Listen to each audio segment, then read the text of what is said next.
Imagine waking up in a world where no one understands why people become sick. A tiny cut could become life-threatening. Giving birth could cost a mother her life. A simple cough might spread through an entire community, leaving countless families devastated. Now imagine that the greatest enemy responsible for all this suffering is completely invisible. Not because it doesn't exist, but because it is far too small for the human eye to see. As people walk through busy streets, shake hands with friends, prepare meals, or board crowded buses, they are surrounded by an unseen world, an invisible army of microscopic life. Some of these tiny organisms help us survive. Others have changed the course of human history. Today, we uncover one of the greatest scientific discoveries ever made, the germ theory of disease. This single idea transformed medicine, surgery, public health, and ultimately, the way we understand life itself. Welcome, everyone. I'm delighted to have you here for another exciting journey into the fascinating world of microbiology.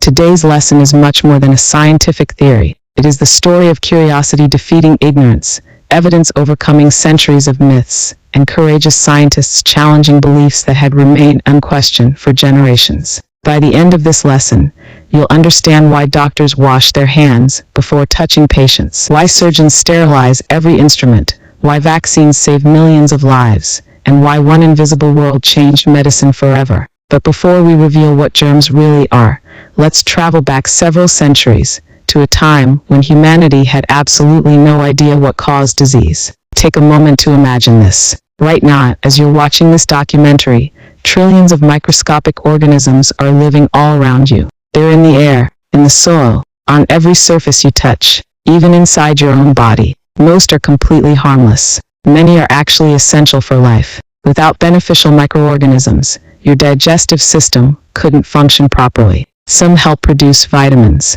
Others protect your body from dangerous invaders. But hidden among these helpful companions are pathogens, microorganisms capable of causing disease. These include bacteria, viruses, fungi, protozoa, and certain microscopic parasites. Although invisible to the naked eye, these organisms possess extraordinary power. The germ theory of disease explains that many infectious diseases occur because these pathogens invade the body, multiply rapidly, damage tissues, or produce harmful toxins. Today, this seems obvious, but for thousands of years, humanity believed something entirely different. Imagine watching two people living in the same community. One is healthy and energetic. The other suddenly develops a high fever, a persistent cough, severe diarrhea, or painful wounds that refuse to heal. Today, doctors can often identify the responsible microorganism within hours. But centuries ago, no one knew why one person survived while another died. Diseases such as cholera, tuberculosis, typhoid fever, pneumonia, and plague spread through cities like unstoppable disasters. Entire communities lived in fear because illness seemed completely unpredictable. Without understanding microorganisms, doctors could only observe symptoms. They had no idea what was actually causing the disease. This mystery gave rise to some of the most fascinating and sometimes unbelievable theories in medical history. Picture yourself walking through the narrow streets of a medieval city. Open drains line the roads. Waste fills the gutters. Smoke hangs heavily in the air. The smell is overwhelming. For centuries, many people believed this foul-smelling air was the true cause of disease. This belief became known as the miasma theory. According to this theory, poisonous vapors rising from decaying matter, stagnant water, sewage, and filthy environments entered the body and made people sick. If the air smelled bad, people assumed it was dangerous. Doctors often focused on removing unpleasant odors rather than preventing infections. Although poor sanitation certainly contributed to disease by creating environments where pathogens could spread,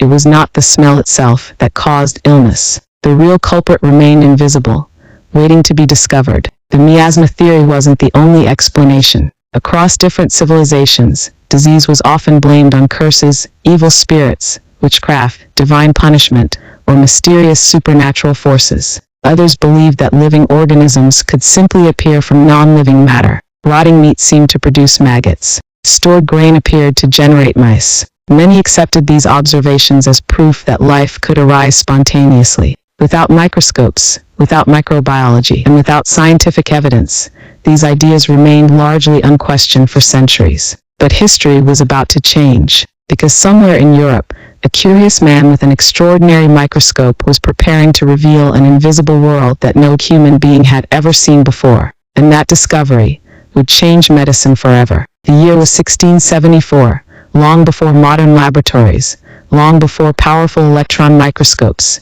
A Dutch cloth merchant named Antonie van Leeuwenhoek became fascinated by tiny lenses. He wasn't a university professor. He wasn't a medical doctor. He was simply a curious man who refused to stop asking questions. Using handcrafted microscopes that were far more powerful than most instruments of his time, he examined anything he could find: pond water, rainwater, pepper infusions, and even the plaque scraped from his own teeth. Then, something extraordinary happened. For the very first time in human history, someone looked into a drop of water and discovered an entire hidden universe. Tiny living creatures swam gracefully before his eyes. They twisted, they darted, they multiplied. Completely invisible to everyone else, Leeuwenhoek called them animalcules, meaning little animals. Today, we recognize them as bacteria and protozoa. Although he did not yet know they could cause disease, his discovery shattered one important belief: human beings were no longer alone in the world. Invisible kingdom of microscopic life had finally been revealed.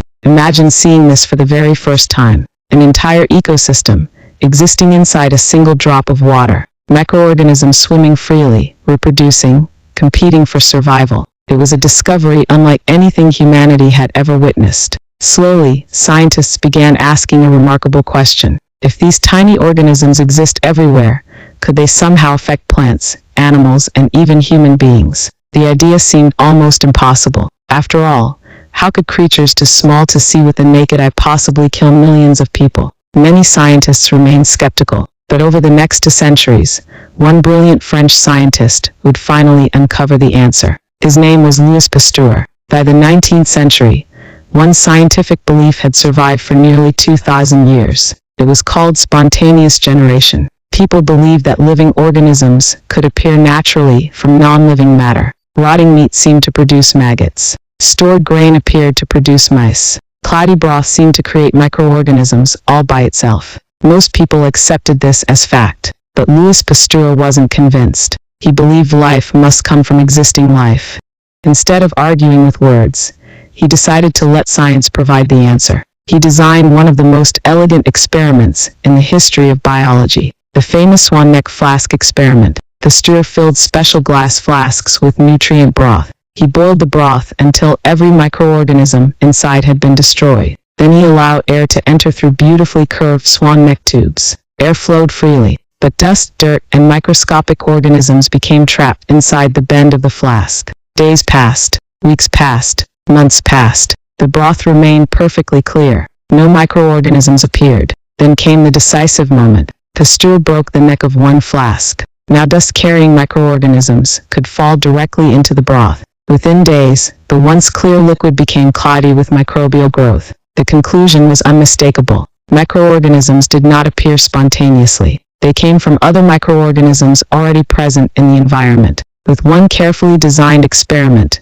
Pasteur overturned centuries of scientific belief. The germ theory of disease had taken a giant step toward becoming accepted science. Pasteur had shown that microorganisms existed, but another mystery remained. Did specific germs actually cause specific diseases, or were they merely present after people became sick? A German physician named Robert Koch was determined to find out. Working tirelessly in his laboratory, Koch carefully isolated bacteria from infected animals and patients. He studied them under the microscope. He grew them in pure cultures. Then he performed experiments that changed medicine forever. His research proved that Bacillus anthracis causes anthrax, Mycobacterium tuberculosis causes tuberculosis, and Vibrio cholera causes cholera. For the first time, scientists could directly connect one microorganism with one specific disease. Medicine had entered a new scientific era, but Robert Koch wanted more than discovery. He wanted proof. How could scientists confidently say that one microorganism causes one disease? To answer that question, Koch introduced 4 scientific principles now known as Koch's postulates. First, the suspected microorganism should be found in every individual suffering from the disease. Second, it must be isolated and grown in a pure culture. Third, when introduced into a healthy susceptible host, it should produce the same disease. Finally, the same microorganism must be recovered from that newly infected host. Although modern microbiology recognizes that some pathogens, especially viruses and organisms, that cannot be easily cultured do not fit every one of these postulates perfectly. Koch's framework became the cornerstone of infectious disease research. Thanks to Leeuwenhoek, Pasteur and Koch, by the mid-19th century, surgery had become faster than ever before. Doctors could amputate limbs, remove tumors, and perform life-saving operations. Yet there was one terrifying problem. Many patients survived the surgery, only to die a few days later, not from the operation itself, but from severe infections. Hospitals were filled with invisible killers that no one yet understood. Then came a British surgeon named Joseph Lister. Inspired by Louis Pasteur's germ theory, Lister asked a revolutionary question: if germs can spoil food, could they also infect surgical wounds? To test his idea, he began cleaning wounds, surgical instruments, and operating rooms with carbolic acid, also known as phenol. The results were extraordinary. Patients who once faced almost certain infection now had a far greater chance of recovery. Deaths from post-operative infections fell dramatically. For the first time in history, surgery became significantly safer. Today, every sterile glove, disinfected instrument, and sanitized operating theater reflects Joseph Lister's remarkable contribution to medicine. Sometimes, the greatest scientific discoveries are also the most difficult for people to accept. In the 1840s, Hungarian physician Ignaz Semmelweis noticed something deeply troubling.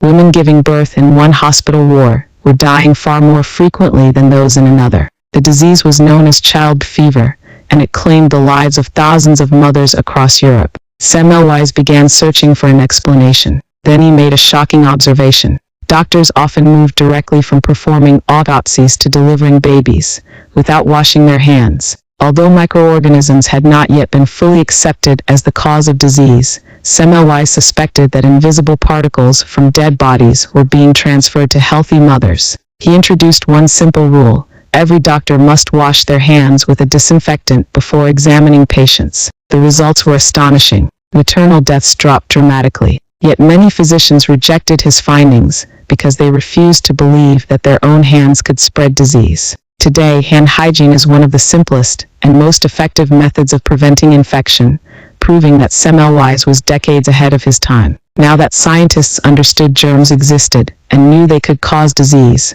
another important question emerged. How do these microscopic invaders enter the human body? Every day, we come into contact with countless microorganisms. Fortunately, our skin acts as a powerful protective barrier, but when pathogens find an opportunity, they can enter through several routes. Some are inhaled through the nose and mouth.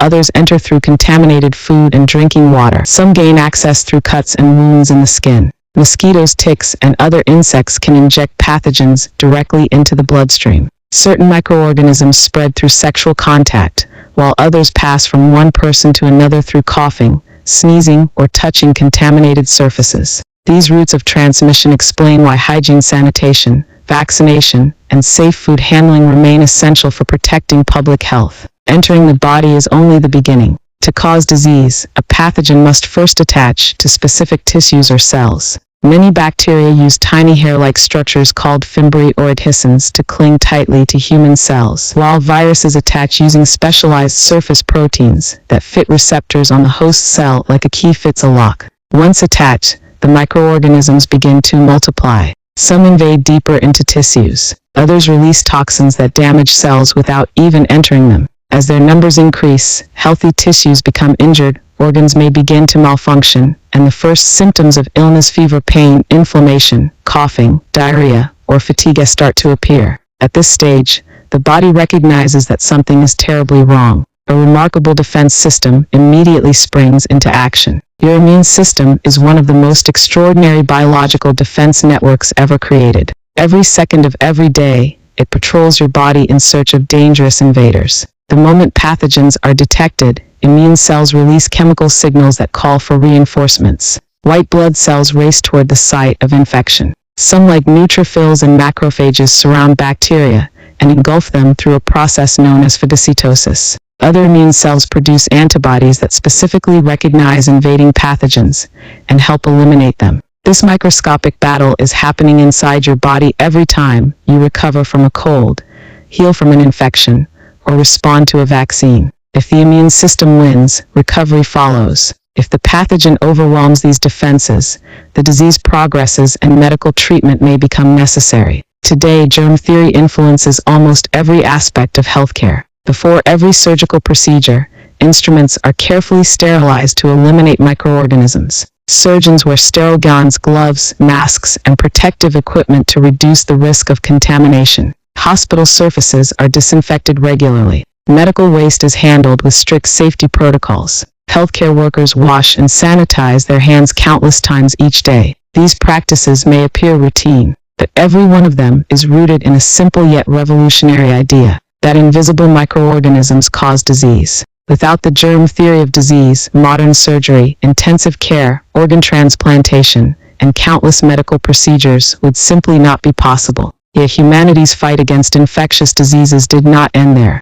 Scientists soon discovered an even more powerful strategy, preventing disease before it begins. Imagine if your body could prepare for an enemy before the enemy ever arrived. That is exactly what vaccination does. A vaccine safely introduces the immune system to a harmless form, weakened version, or carefully selected part of a pathogen. This allows the body to study the invader without suffering the full disease. Specialized immune cells respond by producing antibodies and creating memory cells. These memory cells remain on guard, sometimes for many years. If the real pathogen enters the body later, the immune system recognizes it almost immediately and launches a rapid, powerful defense before the infection can become severe. Vaccination has prevented millions of deaths from diseases such as smallpox, polio, measles, hepatitis B, and many others. In fact, smallpox became the first human disease to be eradicated worldwide through a coordinated vaccination campaign. Every successful vaccination is a direct application of the germ theory of disease, understanding the pathogen so that we can prepare the body to defeat it. The influence of germ theory extends far beyond hospitals and laboratories.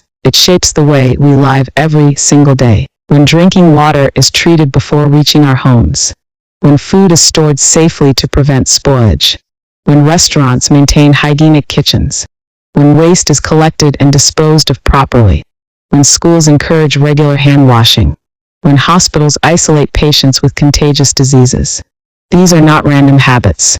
They are practical applications of one scientific principle: interrupt the spread of harmful microorganisms before they cause disease. Public health measures have dramatically reduced outbreaks of cholera, typhoid fever, and many other infectious diseases, improving life expectancy and protecting entire communities. The healthiest societies are often those that combine medical advances with strong sanitation education and disease prevention programs. Although germ theory transformed medicine, it is important to understand its limits. Not every disease is caused by microorganisms. Some illnesses result from genetic inheritance, where changes in DNA are passed from parents to children. Others arise from nutritional deficiencies, hormonal disorders, autoimmune conditions, or abnormal cell growth, such as many cancers. Diseases like diabetes mellitus, hypertension, and many inherited disorders are non-infectious. They cannot be spread from one person to another. In contrast, infectious disease including tuberculosis, cholera, influenza, COVID-19, HIV/AIDS, malaria, and many fungal infections are caused by specific pathogens.